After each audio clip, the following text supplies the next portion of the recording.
Jadi supaya Islam ini gampang ya.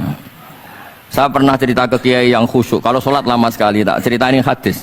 Nabi itu gak pernah menegur orang yang sholat cepat. Yang ada itu sanad negur sholat lama. Terus tak cerita ini hadisnya Mu'ad, tertawa-tawa deh. Gus, kamu itu raan kok masih punya dalil? Saya punya sanad. Ada nggak sanad Nabi negur orang yang baca surat pendek? Nggak ada. Yang ada itu yang baca surat panjang. Nanti bisa direvisi sama Habib Jidin kalau nggak cocok. Tapi ini yang rileks saja. Karena potongan Islam Jawa ini kalau tidak berat nggak akan kuat. Jadi ya sudah. Inna minkum munafirin katanya Nabi. Sholat yang terlalu lama itu munafir kata Nabi. Afattanun anta ya Mu'ad. Kamu bikin umat ini nggak nyaman karena kalau kamu jadi imam itu lama sekali. Ini alhamdulillah betul. Hadis ini harus kita hafal betul.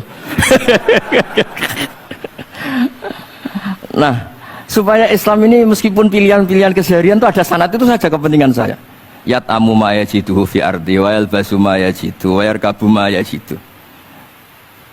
Saya sering beb di tahun desa-desa Gus, anak kula tahnik cethaki Gus, tapi mboten enten kurma, nganggo degan ae. Lho Gus dari kiai-kiai ku kurma. Kurma itu halawiyat, ya degan juga termasuk halawiyat. Ya sudah. Kalau kamu ingin sunnah Rasul, Nabi nggak pernah sholat di Indonesia, berarti kalau kamu sholat ke Mekah dulu kata saya. Maksud saya supaya orang itu nyaman dengan Rasul, ya itu hadir di semua sisi kehidupan kita. Kalau dalam istilah Sayyid Umar Hafid, Faruhu Muhammadin sallallahu alaihi wasallam awsa wa asra. Kalau kamu bisa tawassul dengan Nabi Ibrahim, Nabi Musa, dan beliau-beliau bisa datang ketika Lailatul Mi'raj untuk hormat Rasulullah SAW di Baitul Maqdis, Faruhu Muhammadin awsa'u asra kata beliau. Jadi bisa datang di kapan saja, di mana saja. Jadi jenengan meskipun di Indonesia tidak usah khawatir, kita semua ini dilihat Rasulullah SAW. Dan cara lihat Nabi itu gampang, tidak kayak kita. Kata Rasulullah, hayati khairun lakum wa mamati khairul lakum. Saya kalau masih hidup juga baik untuk kalian. Anda bisa cerita hadis dengan saya, sering bercengkrama. Dan ketika saya wafat kata Nabi, saya sudah dekat sama Allah Ta'ala. Kalau melihat kamu baik, saya muji Allah. Kalau melihat kamu salah, saya mintakan ampun. Makanya saya ini jenis kiai yang jarang istighfar. Ini bukan karena sombong. Saya ulang lagi, bukan karena sombong. Saya itu pengagum Sufyan As-Tsauri. Itu di antara khasnya itu jarang berdoa. Ketika ditanya, kenapa kamu jarang berdoa? Selagi saya ngajar, kata beliau ini, selagi saya ngajar itu masuk hadis ala khulafa'i rahmatullah. Wa man khulafa'u kaya Rasulullah alladzina yuhyuna ma amatahu nas min sunnati. Jadi kalau saya baca Bukhari, otomatis dapat doanya Nabi ala khulafa'i rahmatullah. Timbang kamu doakan nangis-nangis gak jelas mandinya, mendingan mulang gitu. Terus kedua, doa hamalatil arsy. Alladzina yahmiluna al-arsya man hawlahu yusabbihuna bihamdi rabbihim wa yu'minuna bi wa yastaghfiruna. Kita semua sudah diistighfari sama malaikat hamalatul arsy. Rasulullah juga wastaghfir li dzambika walil mu'minina wal mu'minat. Fastighfaru Rasulillah qad kafana wa fawqal kifayah kata beliau. Artinya gini, kalau kangkang jarang istighfar jangan karena sombong, manfaatkan fasilitas ini gitu. Ini pentingnya. Jadi semua itu jangan sampai kita ada istighfar karena jafa, karena jafatul qalb, karena qaswatul qalb. Enak lah kalau ada fasilitas gitu, ada fasilitas. Itu kalau saya pidato di depan Gus-Gus, kalau di depan Habib Mbak berani, di depan Gus-Gus itu ada yang setengah beling, setengah ada alim, ada yang alim. Terus yang beling-beling pesan sama saya, Gus tolong bela kami maksudnya. Ya kadang-kadang mubalik kan order pesenan itu. Terus tak bacain ayat, walladzina amanu wattaba'athum dzurriyyatuhum biimanin alhaqna bihim dzurriyyatahum wama alasnahum min amalihim min syai'. Orang aba-abanya iman, anaknya iman itu nanti surganya disertakan mbahnya meskipun kelas amalnya tidak sama. Jadi mbah-mbahnya alim alama, anaknya yang tidak alim nanti surganya sama-sama yang alim. Kenapa sih kalau ada fasilitas nggak dipakai? Pakai aja, nggak apa-apa kan. Yang alim yang komplain. Sudah kamu yang alim dihormati, dicucup, salami template, yang ikhlas saja, tidak usah protes kata saya gitu. Artinya saya inginlah keseharian kita yang awam, yang apa itu harus cari backupan hadis supaya semua keseharian kita itu ada apa? Sanad. Misalnya sampean kalau malam itu nggak bisa tidur, tahajud ndak, witir ndak, ya mutolaah ndak. Tapi lihatlah itu sebagai tarkul ma'asi. Apa tarkul ma'asi? Alhamdulillah malam ini saya ndak zina, ndak maling, ndak dugem. Coba kalau kamu malam-malam di kamar, itu namanya apa? Tidak tahajud, tidak witir kan? Tapi kamu harus syukur karena itu tarku zina, tarku sarikoh, tarku kada wa kada. Supaya kamu tetap syukur sama Allah Ta'ala. Ithmamin mubakhin ila wa yatahaqqaqu bihi tarku haramimma. Setiap mubah yang kita lakukan pasti di saat itu ada haram yang kita tinggalkan. Makanya dulu banyak orang-orang soleh yang semalaman tuh guyon sampai pagi. Bukan karena ingin urakan, enggak, karena mengalahkan setan. Malam itu godaan mungkin ingin ngintip siapa itu masih kuat sekali. Ingin nonton siapa itu kuat sekali. Terus setan dilawan dengan guyon. Ternyata setelah guyon tuh asik, tahu-tahu pagi dan dutannya selesai. Oh, itu setan bisa setruk melawan orang alim seperti ini. Karena nilainya tarkul masih. Meskipun dengan cara guyon, karena kalau yang cara wiridan itu calon wali, Beb. Kalau yang nggak calon wali, ya pokoknya tarkul maksiat.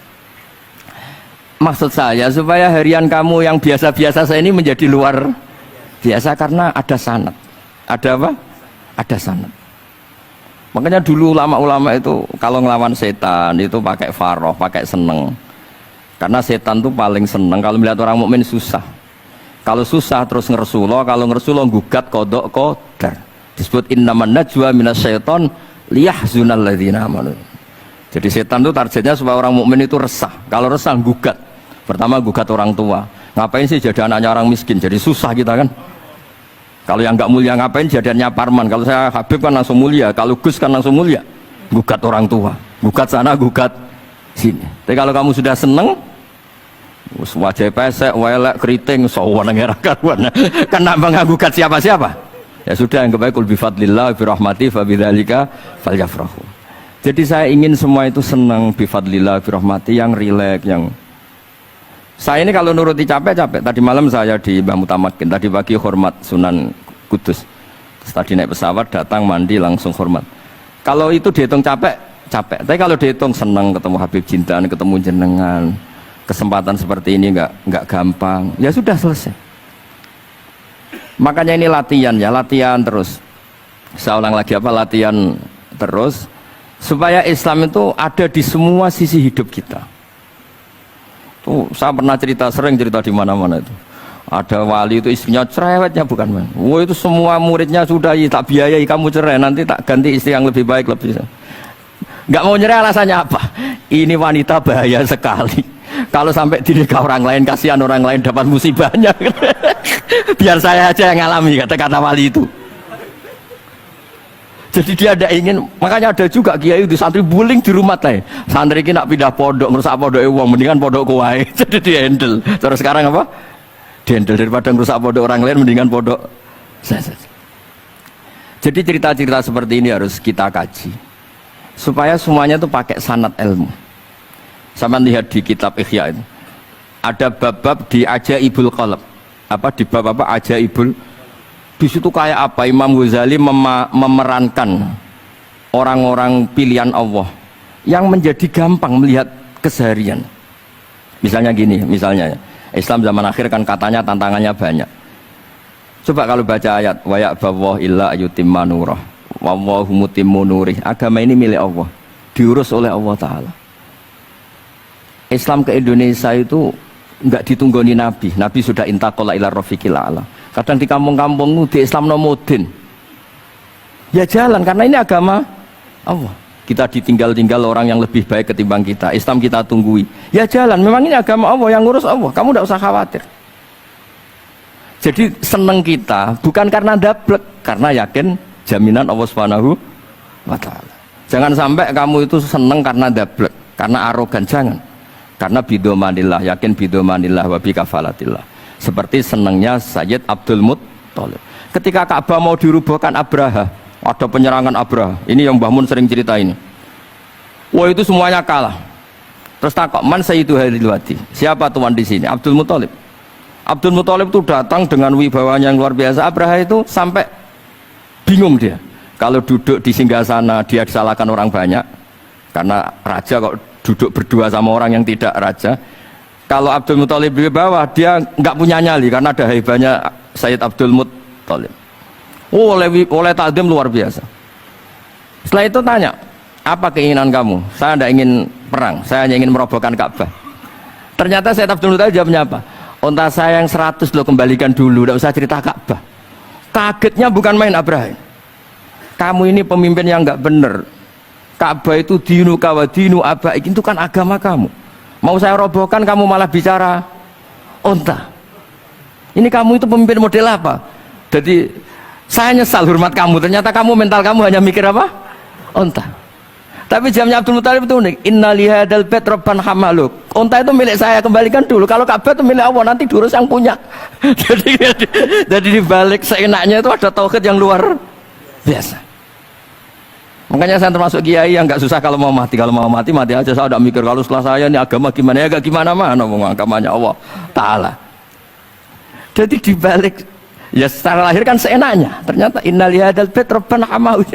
Kabeh itu ada yang punya, nanti biar diurus yang punya. Nah maksud saya kalau jenengan ini kan insya Allah ndablek semua, kawin ya nggak mikir istri saya nanti makan apa, ya kan? Masa depan kamu ya tidak dipikirkan, warisan nggak punya apa-apa, nggak punya ya sudahlah. Bukan karena dabdeb, karena tawak.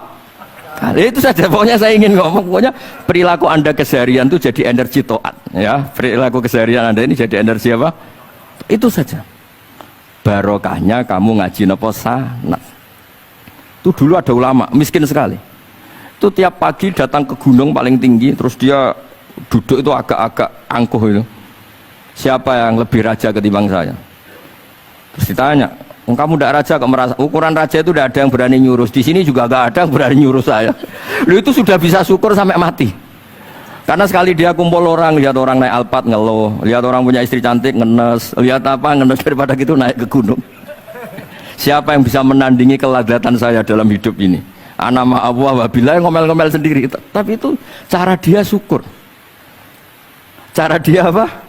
Syukur. Dan akhirnya betul dia punya sanad.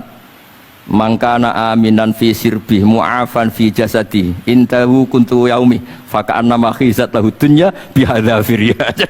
Ya sebentar orang itu sehat, ya aminan fi sirbih mu'afan fi jasadi intahu kuntu yaumi faka'anna ma khizat lahu dunya bihadzafiriya.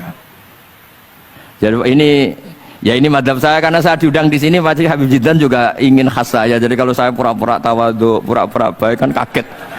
Kenapa Gus Bak sekarang jadi baik kan nanti? Ya ini anggap saja jujur. Ya kok rubah itu. Nggih ngoten mawon mugi-mugi barokah. Assalamualaikum warahmatullahi wabarakatuh. Alhamdulillah tadi sudah kita dengarkan dari Gus Baha yang tetap memelihara orisinalitasnya. Ya.